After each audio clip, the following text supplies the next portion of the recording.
Welcome back, everyone. We are continuing our tour of Rochester Institute of Technology, and we're so excited to also continue our focus on healthcare, this time talking with Dr. Robert Osgood, who is the Director of Biomedical Sciences here at the university. And if you could, why don't you start by just telling us a little bit about your background and your research. Oh, great.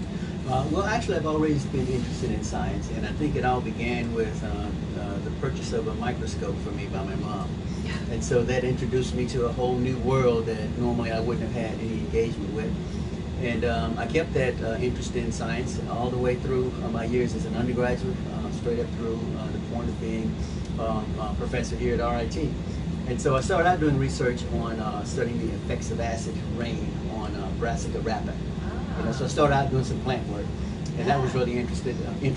Then I moved on to the microbiology world, and started studying the organisms that were killing dolphins at the time at some of the marine mammal parks, like Shedd Aquarium and Mystic Aquarium, and I really enjoyed that because it allowed me to be around dolphins. They're kind of magical animals, and so I was really interested in doing what I could to help them get back to a state of health. Did you get to swim with them then? Once I Okay. did, and that was fun. I mean, they're very loving creatures, and I really enjoyed that. I wouldn't mind doing a little bit more of that, but I had to move on, career-wise, and developed an interest in oral microbiology, and did a postdoc for 3.5 years in that subject. And that was all about studying the organisms that were causing disease and could cross the line to cause something like endocarditis or some type of cardiovascular disease. And so for people who don't know that term, what is endocarditis? It's really just an infection of the heart valves, where organisms can grow as a biofilm and prevent those valves from sealing properly. And as long as the organisms are there, it's called infected endocarditis. But sometimes they will damage the valves and be removed somehow, and that is called non-infected endocarditis. So the damage is done already, and the valves still don't work so well. Gotcha. What happens to somebody once the valves don't work? Well, they can get into valve replacement, and this is one option that most people adhere to once they get to that stage. But the whole idea behind the research is to prevent it from happening in the first place. Right. And yes, because we're talking open heart surgery when we're doing valve replacements, and if it's artificial valve replacements, now you have constant care that has to go with it. So prevention is all the way. It is. And what we found in that research was that there are certain strains of a particular organism that really has propensity for doing so, causing endocarditis. And so what I study in the research lab is how that organism formed its biofilms. Try to identify the conditions that encourage biofilm formation so that we can maybe use the opposite of those conditions to keep the organism from making biofilm in the first place. Because once they do, they're hard to eradicate. They can be many more times more resistant to antibiotics once they have decided to live as a biofilm. So I think a lot of our success would be on the side of preventing them from making biofilm in the first place. So I studied that in the oral cavity, and then I also started studying some of the middle ear infections that happen with kids, otitis media. And the idea is kind of the same. It's back to being biofilms being a problem again. And so some of what we published showed that some organisms, some strains of a certain organism prefer to make their biofilm at one pH versus the other. But this one organism sort of is one of 3 organisms that are routinely found to cause otitis media. And by name, there are non-typable Haemophilus influenza, Moraxella catarrhalis, and Streptococcus pneumoniae. So each of them can cause otitis media, or they can cause it in combination with each other. Right. Since they kind of hang out in the same places, we felt that whatever we found out about one might also be the truth for the other 2. And so what we're studying now is the second of the 3 organisms to see if it behaves the same way. Does it like to make biofilm at pH 8 as well, or not?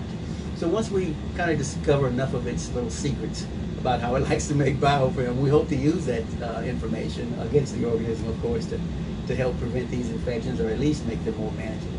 Sure. So to translate, we're talking ear infections, 3 different strains of bacteria, and then they react differently based on pH. They may, and that's what we're discovering right now. We're researching. And the pH differential is important because what we found in some of the previous research was that at a pH of about 8, that is about what the pH is when kids are having their otitis media. And that was done in conjunction with Dr. Mike Picaro out of research, Rochester General. Okay. And so part of that was where we actually drew fluid out of the middle ear of kids who had this condition, and we immediately tested the pH before it had a chance to change. And we consistently found pH of 8 or 8.5 or 8, 8.5. And that piece of information was very conveniently placed with the information that we had been getting from some of the research that we was doing, that pH 8 seemed to have some importance. So when we started seeing that with the research we were doing, all we needed was some more evidence that pH 8 really has got something to do with all of this. And so when we were able to pull that fluid out and test and see that it was 8, we had at least 2 legs on the stool. And all we need is a third one, and now we have an idea that can stand on its own, that pH 8 has some clinical meaning. So then it's the goal, given that, to try and keep someone in a pH space other than 8, obviously. That's one strategy that we hope to be able to carry out, to prevent that pH 8 from ever being obtained. And a lot of the reason that pH is obtained is that the organisms are metabolizing products that are in the ears as a result of the inflammation process. And they kind of create that environment of being, microaerophilic, where there's not quite the same amount of oxygen as we're enjoying now. And then as the pH changes, those are the 2 conditions that we like to test at to see, is it true, strain X, is this your preferred condition for biofilm formation or not? And so we've done that with one of the organisms, and now we're doing it with the second of the 3 organisms to see, since you guys hang out in a lot of different places together, you probably have a lot of the same likes in other conditions together. And we just want to prove that, number one, and know that. And then we can stand back and say, well, what can we do to prevent this biofilm formation from happening at this pH? Is there anything we could use clinically to stop that? And we may have some success if we can. I'm beginning to think that you're an academic cop. Well, I do love right? donuts. You're basic. But you almost have, we use the term in defense, which is not necessarily a nice term, but we call it murder board, right? Like, yeah. These are all the conditions, here are all the possible issues, and then here's how we combat this going forward, right? And it sounds a lot like what you're doing in investigative work. Yeah. And I'm not sure always people realize that research is so exhilarating from an investigation standpoint. And so the question I have, and a lot of people, they either don't have children or they've had children who've had a couple of ear infections. Mm-hmm. The assumption is, well, you get a couple of antibiotics, you're fine in a week. Why would this be something we want to study? But not everybody just gets a small ear infection, or a couple of them. Not all of the antibiotics will take care of it. So what happens if this isn't better understood? Or what can happen to a child who has 10, 11, 12, and worsening? Well, one of the endpoints that we don't like to see is that, if it goes untreated, or if we can't effectively treat it, then it becomes more and more serious of an infection, and the child may actually end up losing hearing in that ear. And of course, that sets the child up to have some other type of intervention to make up for that. And of course, we see kids who do that, and they're successful in what they do. In fact, we have a couple of them in the lab that we work with that have hearing issues, and they're fine. But it would be better if we could, not have them to have to live their life with all of that. Sure. And does this mix somewhat with your earlier research, recognizing that antibiotics has become resistant to them as well? More and more antibiotics, even in a child who doesn't end up in a severe situation with hearing loss, is still getting more and more exposure when you could be preventing. Some of that point as well. It does play into the antibiotic resistance problem to a degree. As you know, when we use antibiotics, the more we use them and the more organisms are exposed to them, especially sublethal concentrations. The organisms, almost get a chance to say, what was that almost killed me? I should, try to do something to be able to survive that if it comes through again. And that can be, number one, going into biofilm mode and just growing as a biofilm. Or it might be that the organism undergoes a couple of mutations here and there from the pressures of suboptimal levels of antibiotics, and they happen to get a mutation and they can survive that. Or they may be in the presence of other organisms who already have that resistance gene on the plasmid. And the plasmid is nothing but a small little circular piece of DNA that organisms can swap among themselves, almost like baseball cards. And it's a physical way of doing that, almost in a way of a handshake, but bacteria use pili to do that. And so if you're resistant to amoxicillin and if I'm not, if we hang around each other long enough, I might be able to mysteriously somehow end up with resistance to amoxicillin as well. And researchers will find out that maybe you gave me that resistance. And so now we're both resistant to amoxicillin. Right. So it's not a strictly species to species. They can cross species. If your name is Staph and my name is Strep, we can still swap DNA to become resistant to things. Isn't Mother Nature amazing? Oh my God. We need to make sure she's on our side. Yes. We don't want to go up against Mother Nature. She has so much that we don't even know about yet. It's nice to have Mother Nature on our side if we can get it. Well, then you have job security. Well, I'm having so much fun with it. I don't know if I would even call it a job. I mean, to be able to come in and do your own investigations driven by your own thoughts that were fed by some couple of pieces of information that you found from some previous research you did, and to come in and try again to see, I wonder, does it do this or does it do that? If I change this, what happens? And just log all of that down, and then be able to look at it and come up with some greater plan as to what you can do later to try to get this figured out. It's almost like going into a dark room and you don't know if there's a hole in the floor or not. You're just in a dark room, and so you step cautiously, and until you can feel pretty comfortable that you know what's at least the floor looks like, although you've never seen it, but you felt your way through it. And then you work on the walls, and then you work on the ceiling, and after a while you have a good idea of what this dark room is. And based on that, you can make some moves that you normally wouldn't make in the very beginning because you're afraid of just total collapse or something terrible happening to you. Yeah. But I like that notion of being an investigator in research. I think it plays well with my personality. Yes. Well, we were just talking with President Munson, and one of the key points that he made was that RIT is focused on technology, but also the arts. Yes. And he was highlighting the point that creativity into the future is going to be very, very important. Mm-hmm. And I said to him, one of the points I like to make is that automation is coming. How are we preparing? Yeah. And to me, the creative piece is that extra element.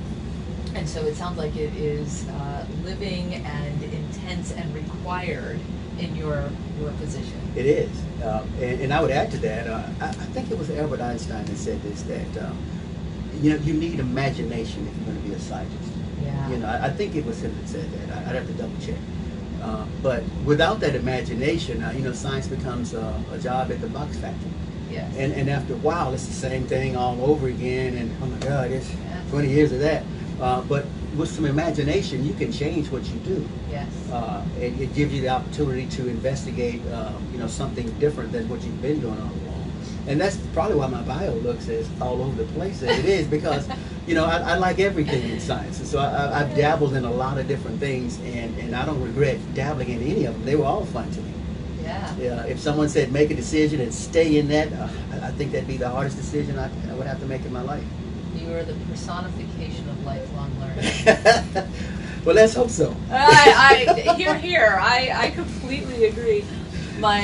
I don't know if this is a challenge, but maybe a broadening of the concept to the point of that I was making earlier about almost like a cop in academia, right? The investigative space. We talk about science, but the reality is this is repeated all over the place, right? So defense is looking at being able to better investigate the surroundings. So, for example, we've had a lot of initiative recently, probably the last decade or more, friend versus foe identification. Mm-hmm. Recognizing that when you go into an urban space, you may have a 4-year-old that is your biggest threat. Yeah. It may be a pregnant woman. Investigative skills that you've just described in science are equally necessary in theater, or what we call theater, which is in the battle space, which now is oftentimes in urban. Yeah. Or if you take that into the arena for the police, or I've worked with federal law enforcement, same questions were coming my direction. How do we better get the lay of the land? How do we figure out what's happening? How do we prepare and prevent violence from occurring? So I find it interesting that as this is well known in science as the way we like to look at things. Yeah. I think this is true across the spectrum of jobs. So from that perspective, thinking about it across positions and also looking into the future, when you have students come into this higher ed space, what are some of the specific, so content specific, right, in the biotech space, but also more general, right? What are some of those skills that you are seeing kids need more of, no matter what job they go into? Yes. They need to be inquisitive. Yeah. They have to want to know a bunch of whys. If you're not asking why, then you're just watching the game and not really knowing what's going on. If you're not asking why. So they need that. They have to be inquisitive. The second thing that they need is critical thinking. They have to have that. And a lot of them, I think, have gotten so far with just memorizing things that they've gotten comfortable with that. Yes. And they get it's safe. Yeah, it's safe. fair, it's clear and safe. But in a way, though, it's almost like junk food. It'll take care of you in the moment. Great analogy. But long run, you got to get some substance. Yes. You know, in the long run, you need that. And the effects of not having that substance is the inability to be able to handle, digest, and manipulate information to get a believable truth. Yes. Is what I call it, instead of an answer. A believable truth. And without critical thinking, you can't arrive there. You can sit around and understand that 2 + 3 = 5, and 3 + 2 = 5 all day long. In fact, you can memorize that. Yes. But at some point in time, a situation will present you, well, what's 5 - 3? What's 5 - 2? Oh God, I didn't memorize that. I'm in trouble. Well, what should have happened was that you should have understood the relationship between 2, 3, and 5. Yeah. And there are lots of different ways that they can be seen as interacting. And once you get the completeness of that, then you're good. All you need is to be able to understand what it is you're doing. And you can think your way out of almost anything you want if you understand it. Now, if you just have a couple of memorizations down, good luck to you on that. Well, there's a finite ability to react, right? It is. And so where my head was going when you were speaking and giving the metaphor to health. Yeah. This is Alma. Now I know I used this word before, but now I'm going to bring it out. That ecosystem of the health of a human, which is not just the physical health, but it's of the mind as well. Yes. And so it's interesting that you're kind of bridging these two concepts and saying we not only need to feed our bodies in order to have healthy physical bodies, but then we also need to be feeding our minds to be able to have the ability to navigate decision making and maintain a healthy lifestyle. Now, you haven't worked in mental health before, correct? Yes. So, but it plays very nicely.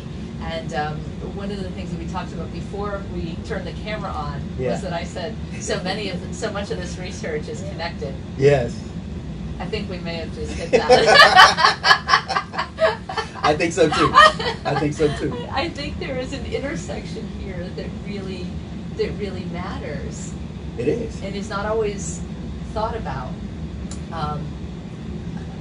Complement, slightly changing course, is looking at how we fund research. Now, I know you get some research dollars from the federal government, and I was on the side of granting that type of research, and so I know how we get answers from our researchers.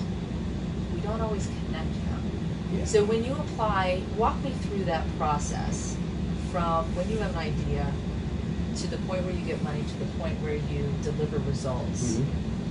What is that pathway? Many people have never seen it, and it is confusing. And for someone who's a taxpayer who says, my tax dollars go to this research, but I don't necessarily see it. How do we make that real? I think the best way to look at it is that the researchers, number one, they have to have some funding to get research done. And so, once you do enough of that preliminary research to support an idea that you have, right. Or maybe that is the idea. Once you do that, you'll have to sort of write this up in very clear terms in a format that the funding agency likes to work with. But still, even there, the communication of it needs to be clear. No one needs to be wondering exactly what it is you're trying to do or what the overall goal is. And once you get that down, it is submitted, to the funding agency, where it actually enters a competition with other people who are also looking for research dollars, to fund their research. And then a panel of individuals, who are experts, will go through the applications and see which ones actually merit funding. And then the decision is made. You get a notification of that. oh happy day, and you We get, do. I'm smiling with you because I know the experience you. Oh goodness, yes. we are we're set pleased for a to couple inform of- you that Yes. you almost don't have to read anything. No, else. you don't. But you get that notification, and you know now that you have the dollars that are necessary to dive deeper into that research idea that you had. On the surface, the preliminary looked great, but we need to do more because that might just be a layer Yes. instead of the whole thing being one single thing. So that gold bar might have a 1-inch layer on it, but more research will let you know that. Yes. And so those dollars will allow you to further the research, and then out of that, comes the results. Right. And these results can be added to a pile of growing data for another idea, Yeah. or a bigger idea, or maybe a pivot in a slightly different direction. That's where you're trying to go anyway. You may have to start here, and then maybe 30 degrees later, boom, you're in that direction that you want to be in. Sometimes you have to be that kind of strategist about it. Yes. But the idea is to very wisely spend those research dollars and so that you can manage the money, Yes. and then get the output of some papers or some valuable information out of the research that you're doing. And this works well on your behalf because people can see that you can do the research, Yes. and that they can trust you with the money because you know how to handle that, and that you will deliver. Yes. And so it puts you in a spot to where you're in a slightly better position now when you write another grant. Yes. And hopefully you've built up a rapport with some of the people, because those people rotate and they change out a bit, but your name, your shadow ought to still be hanging around a little bit, Yeah. so that you can have a better chance of getting funded again. How is this different than Shark Tank? Well, there's an element. To make it really relatable, Yeah. though, I mean, Shark Tank has people come on, Yeah. they pitch an idea, they say, I've done some preliminary Yes. work, will you invest Yes. in me? The first thing that I see that's different about that is the element of time. Okay. On Shark Tank, you can Well, you can get your sensational, answer, yes, fairly yes, quickly. But this takes time, Yes. because you're competing against so many other people who are trying to get funded, and they have to carefully go through, your applications, and so Yes. it takes time. So you need some patience, Yes. and you also need to have more than one application out there as well. You don't Yeah. want to do it one, see what happens, and then do another one. You want to have at least a couple, maybe 3 out. If the other 2 don't go so well, you still got a shot. Yeah. And I think that is a better strategy. Yes, so it's similar conceptually to the idea of, I did some work, I have an idea, will you invest in me? Yeah. But it's different in the sense of the rigor of review, Yes. which is appropriate. Yeah. But for someone who's never worked in research, the concept is similar to a startup. Yeah. Something interesting that a lot of folks don't know. So when I was in government, one of my jobs was to go and find all the innovation inside of government. I found 179 innovation groups. Wow. That should both excite you and concern you. One, it's exciting to know so much innovation is happening in government. In fact, we found that 60% of the economic development in this nation is due to those innovation dollars. Wow. That is tremendous. That's And it's amazing. because essentially what we are doing is saying, these are the American ideas that we want to invest in Mhm. order to make this country the strongest it can be. Yeah. And always looking forward to prevention, looking forward rather than constantly being reactive. And it's something That's we right. hear a lot about with government, that we're constantly reactive. And what I found is, while that's true and shared in the media much of the time, Yeah. it's not true entirely.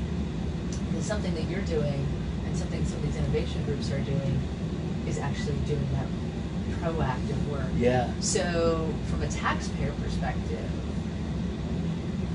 it sounds like what you're doing is actually saying, hey, these are the illnesses that we're looking forward to, and these are the methodologies to combat it, and we're working on them now, so that when that becomes a true problem, we already have an answer. We already have an answer. Yeah. That is smart planning. Yes. No one wants to deal with a flood, after your house is submerged. Right. We'd rather deal with knowing that at some point, there's a good chance that this might happen. Yes. So let's put some things in place to prevent it. Yes. So you're a warrior for readiness. Yeah, absolutely. Well, thank you so very, Absolutely. very much for meeting with us today. This is tremendous. I had a ton of fun. Well, thanks for chatting with me. I had a lot of fun as well. Yes, well, thank you. I And don't thank you get- for your work. Oh, you're welcome. You're welcome. Hopefully you'll hear from me as the work finishes. Yes, yes, we would love to hear an update for sure. Yep. Thank you so much, everyone. And we're getting called. I see you're getting important calls. Thank you so much for joining us. You're welcome.